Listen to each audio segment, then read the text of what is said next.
Hello, in this jQuery video, I am going to show you how to detect a double click has occurred on any element that you select in your jQuery, or I should say in your JavaScript file using jQuery. Okay, so I've already got this single click mouse detection right here. If you're unsure what's happening, feel free to take a look at the mouse single click, and this is just extending on that. Okay, so to do, double click, I've got this paragraph as well.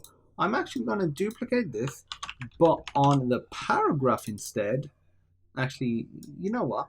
Instead, I'm going to keep you on the div, but I'm going to say a div is clicked, or instead, I'm going to say single click, and then I'm going to say double click.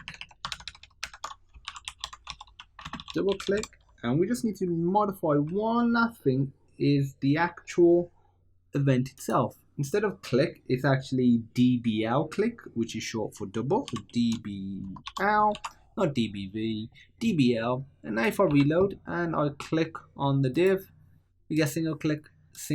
And if I double tap it, as you can see, it does double click. It also detects the single click as well. So if you don't want that, just make sure you don't have this, or you have some sort of if statement to prevent it. So that's how you detect double click.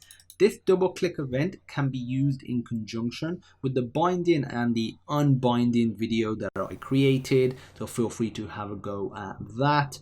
And you can obviously just put an event object here as well. If you want to get information about the event that has occurred, you can do that with all events.